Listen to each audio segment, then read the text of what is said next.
Bismillahirrahmanirrahim. Alhamdulillah wassalatu wassalamu ala Rasulillah wa ala alihi wa sahbihi wa mawalah.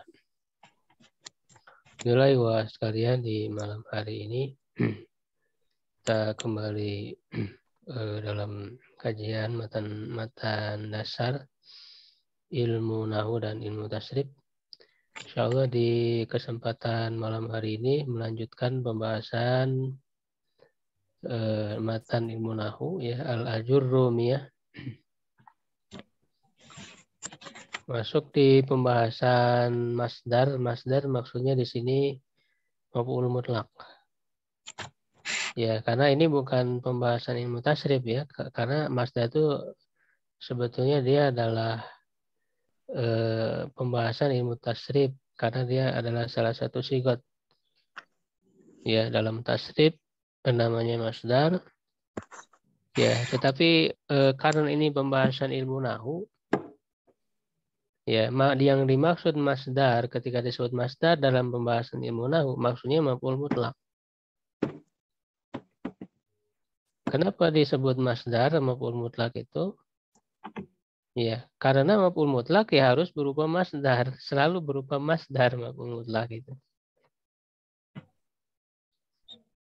Jadi maf'ul mutlak itu maf'ul itu kan yang dilakukan ya. Maf'ul itu kan yang dilakukan.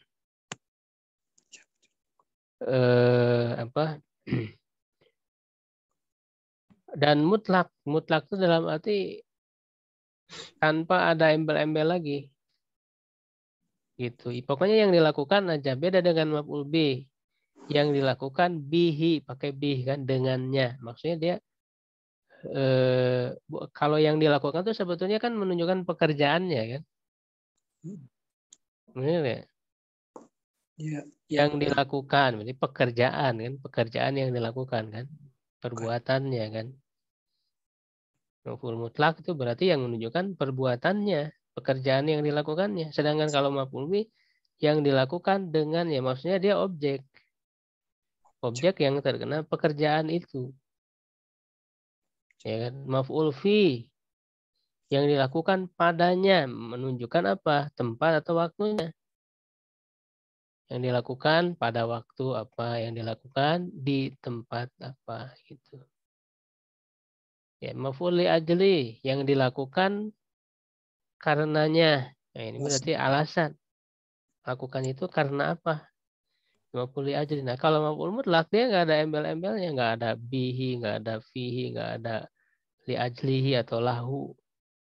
Nggak ada ma'ahu kan, nggak ada. Maf'ul ma'ah. Nah, ini maf'ul aja gitu, mutlak. Tanpa ada, karena dia menunjukkan yang dilakukannya itu. Perbuatan yang dilakukan. Maf'ul itu kan artinya yang dilakukan. Ya, nah itu disebut maf'ul mutlak. Nah, di sini didefinisikan ya al-masdaru huwal ismul mansub, yaitu isim mansub alladzi yaji'u tsalisan fi tasrifil fi'li, ya yang datang yang ketiga. Ya, yang datang yang ketiga dalam tasrif fi'il. Nah, ini mendefinisikan masdar dari segi ilmu tasrif sebetulnya. Ini dalam tasrif fi'il kan kata yang ketiga ketika kita menasrifkan, ya, tasrifkan, sorrif, tasrifkanlah. Nah, kata yang ketiga itu kan masdar. Doroba ya deribu dorban. Dorban itu kan masdar. Jadi kata yang ketiga ketika kita menasrifkan. Ya. Maka didefinisikan begini oleh Imam Ibnu Ajurrum ini. Ya. Gitu. Doroba itu dorban itu masdar. Tetapi yang dimaksud di sini bukan itu sebetulnya. Yang dimaksud masdar di sini adalah maf'ul mutlak. Ya, maf'ulun mutlak. Di sini tidak terlalu dibahas panjang ya, karena ini memang matan dasar.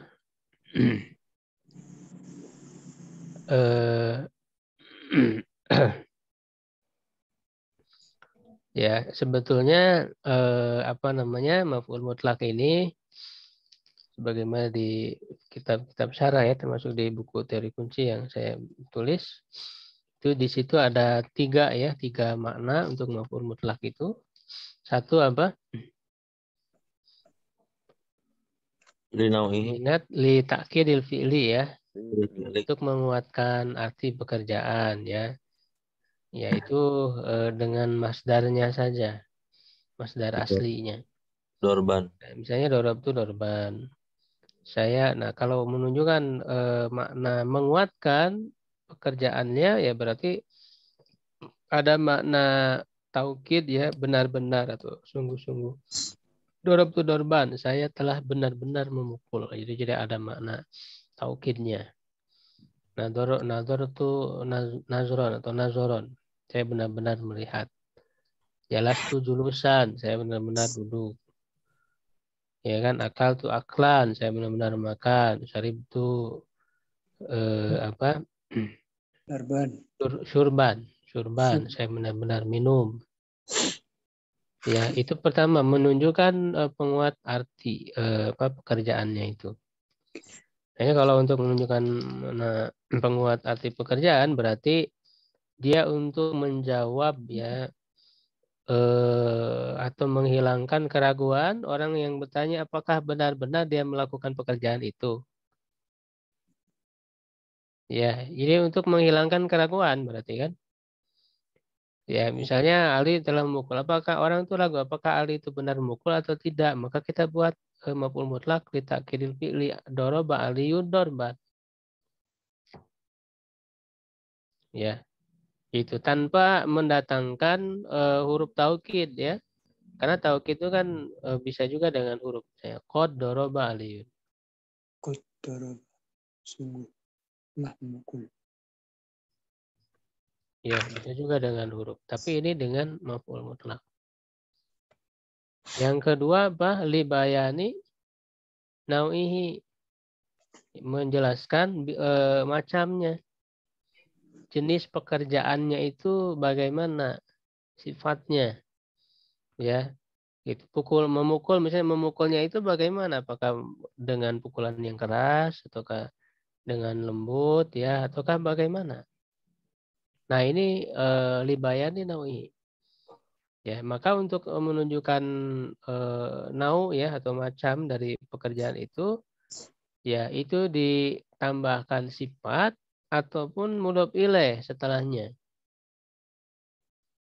Ya, misalnya dorob tu dorban syadidan. Saya telah memukul dengan pukulan yang keras. Jadi ditambah sifat ada syadidan. Nah, ini linau'ihi. Ya, libayani nau'ihi. Ya, atau juga bisa mendatangkan mudhof ilaih setelahnya. Ya, misalnya dorob tu dorba apa misalnya? Ya, dorba mu'adzibin misalnya gitu ya. Saya memukul dengan pukulan orang yang menyiksa. Gitu. Atau janganlah, dorab itu dorba mu'adzibin. Saya memukul dengan pukulan yang dengan pukulan untuk mengajarkan adab gitu ya. Untuk mendidik dengan pukulan yang mendidik. Jadi kita mendatangkan mudhof ilaih kan setelahnya. Dorab tu dorba mu'adzibin atau dorab tu dorba ta'dibin. Saya mukul dengan pukulan dalam rangka mendidik. Dorab tu dorba ta'dibin. Nah, ta'dibin kan mudhof ilaih dari dorbanya itu. Nah, dia menunjukkan apa? Nau'ihi, macamnya kan dari pekerjaan itu. Ya, jadi itu li nau'ihi. Dengan mendatangkan sifat atau mudhof ilaih setelahnya. Kemudian yang ketiga apa? Fungsi dari mutlak. Ini ada di Dibayani ada dihi untuk menjelaskan jumlah ya bilangan berapa kali pekerjaan itu dilakukan. Ya, kalau linauhi tadi untuk menjawab pertanyaan bagaimana perbuatan dilakukan, seperti apa perbuatannya kan begitu. Kalau jumlah untuk menjawab pertanyaan berapa kali pekerjaannya dilakukan. Perbuatannya itu dilakukan berapa kali. Maka dijawab dengan jumlah. Nah, kalau untuk li adadihi menunjukkan jumlah, ya ini menggunakan masdar marroh. Dalam pembahasan mutasrif ada namanya masdar marroh, pembagian masdar. Ya, dia tinggal ditambah tamar buto dari masdarnya itu wazan fa'latan ya. Itu jadi dorab itu dorbatan. Saya memukul satu kali pukulan. Memukul satu kali. Ya, dorab saja itu sajadatan.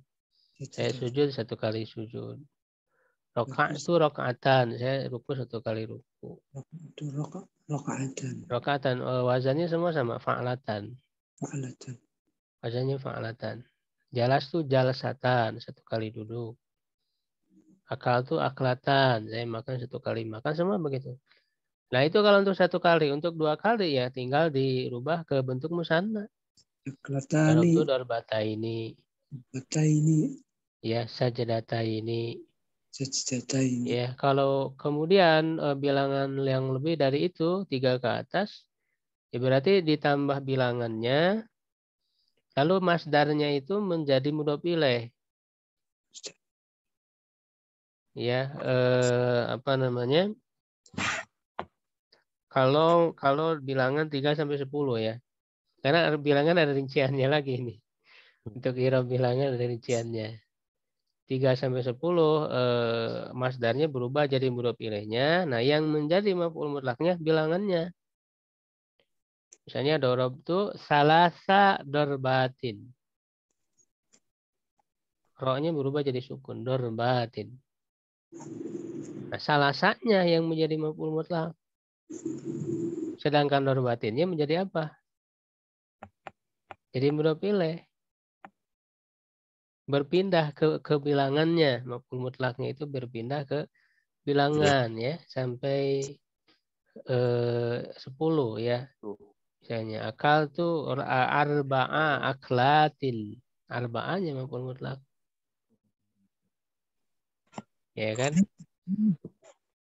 Jalas tuh asyro jalsatin. Saya duduk 10 kali duduk. Nah, kalau 11 ke atas 11 sampai 99 isimnya kan menjadi mansub, menjadi tamyiz. Ya kan? Dorom tuh misalnya ahada asyara dorban. Dorbannya menjadi tamyiz setelah bilangan 11 ya sampai 99. Yang menjadi maf'ul mutlaknya ya bilangannya itu. Ahada asyaronya. Itu ahada asyaronya dia jadi maf'ul mutlak. Cuman kalau ahada asyar itu mabni ya, mabni dengan fathah dua bagiannya. Jadi itu yang ketiga ya menunjukkan apa tadi? Bilangan ya, libayani adadihi. Ya, menunjukkan bilangan atau jumlah pekerjaan. Libayani dari. Ya, begitu. Itu 3 makna ya dari maf'ul mutlak.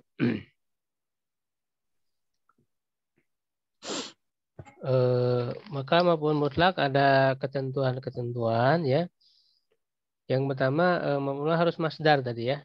Harus berupa masdar. Cuman masdar tidak selamanya jadi maf'ul mutlak, ingat. Ya. Tidak semua masdar jadi maf'ul mutlak. Masdar juga bisa jadi punya kedudukan lain.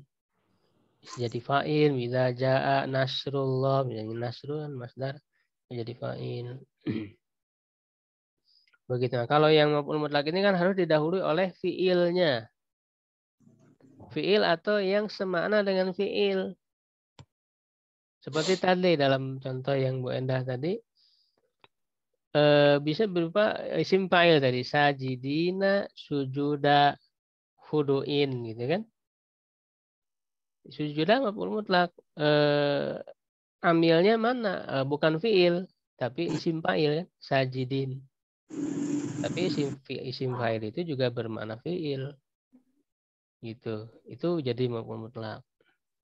Jadi maf'ul mutlak harus berupa masdar, tapi tidak setiap masdar itu maf'ul mutlak. Bisa punya kedudukan i'rab yang lain. Ya, bisa juga dia sebagai khobar, misalnya fahmuka ya fahmun jayyidun misalnya. Pemahamanmu adalah pemahaman yang baik. Fahmuka fahmun jayyidun. Fahmu yang pertama mubtada, fahmuka, fahmun yang kedua khobar. Tidak jadi maf'ul mutlak walaupun dia masdar. Ya. Hukumnya harus mansub ya. Begitu. Nah, ini yang berikutnya di sini disebutkan di dalam matan ya al-jurumiyah ini wa huwa qisman, dan dia ada dua macam, lafziyun wa ma'nawiyun. Yaitu ada yang maf'ul mutlak yang lafzi ya wa ma'nawi, dan ada yang ma'nawi. Jadi masdarnya, dari sisi masdarnya ada yang lafzi, ada yang ma'nawi. Fa in wafaqa lafzuhu lafdha fi'lihi fa huwa lafziyun. Jadi apa yang dimaksud dengan lafzi itu yaitu jika lafadznya, lafadz masdarnya itu sesuai dengan lafadz fi'ilnya, maka dia adalah masdar lafzi. Nahwa contoh qataltuhu qatlan, saya telah benar-benar membunuhnya. Qataltuhu qatlan. Nah, qatlan itu dengan qatala kan huruf-hurufnya sama. Ya, artinya dia masdar aslinya, masdar asli secara lafadz. Lafadznya sama. Ya, qatala yaqtulu qatlan, daraba yadrubu darban. Sajada yasjudu sujudan. Di sujudan itu masdar lafzi dari jalasa kan begitu. Karena lafadznya sama. Nah, sedangkan maknawi wa in wafaqa makna fi'lihi duna lafzihi fa huwa maknawi. Ya, dan jika sesuai dengan makna fi'ilnya tanpa sesuai dengan lafadznya, maka dia itu adalah maknawi. Nah, contoh jalas tu qu'udan. Saya telah benar-benar duduk. Ini juga sama maf'ul mutlak, cuman lafadznya beda. Tapi artinya sama. Begitu. Jadi yang penting artinya sama, meskipun lafadznya berbeda, dia bisa menjadi maf'ul mutlak. Karena antara jalasa dengan qa'ada kan sama duduk. Ya, sehingga jalas tuh qu'udan boleh. Qu'udannya maf'ul mutlak dari jalas tuh. Begitu, walaupun lafadznya beda. Ya, jadi kita harus tahu juga kalau maknanya sama, sinonim, ya bisa jadi maf'ul mutlak. Wa qumtu wukufan. Saya telah benar-benar berdiri. Koma dengan wakofa itu sama. Walaupun ada sisi perbedaan, ada. Ya, cuman secara asal kan sama, sama berdiri. Cuman kalau mau dicari perbedaannya pasti ada ya. Nggak selalu sama gitu ya. Kalau koma misalnya digunakan biasanya untuk bangun dari tidur. Kalau koma itu. Kalau wakofa bangun dari duduk. Kalau dari sisi perbedaan maknanya. Tapi secara asal sama-sama berdiri. Sehingga bisa dibuat seperti ini. Wa ma asbaha dzalika, dan yang semisal dengan itu. Yaitu pembahasan maf'ul mutlak ya, untuk mengingatkan kembali materi pelajarannya. Kalau ada yang ditanyakan seputar maf'ul mutlak ini, silakan.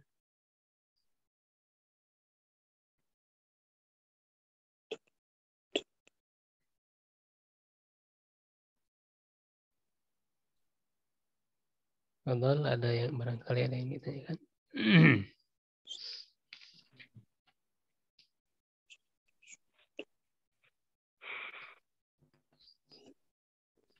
Kalau tidak ada, insya Allah sudah jelas ya. Kita cukupkan untuk temuan malam hari ini ya. Mudah-mudahan memperkuat ya kembali teori-teori kaidah yang kita pelajari dalam bahasa Arab ini. Amin ya Allah. Kaidah-kaidah nahwu shorof, dan senantiasa kita mempraktekannya. Ya, Amin. khususnya untuk para peserta yang ikut dalam program praktek baca kitab, agar terlatih ya penerapan kaidah-kaidah itu. Karena kalau kaidah-kaidah ini tanpa diterapkan ya sulit juga gitu ya. Harus diterapkan sehingga kita membuat program praktik baca kitab. Allahu a'lam bishawab. Subhanakallahumma bihamdik asyhadu an la ilaha illa anta astaghfiruka wa atubu ilaik. Qulu qawli hadza wa astaghfirullah li wa lakum. Assalamualaikum warahmatullahi wabarakatuh. Waalaikumsalam warahmatullahi wabarakatuh.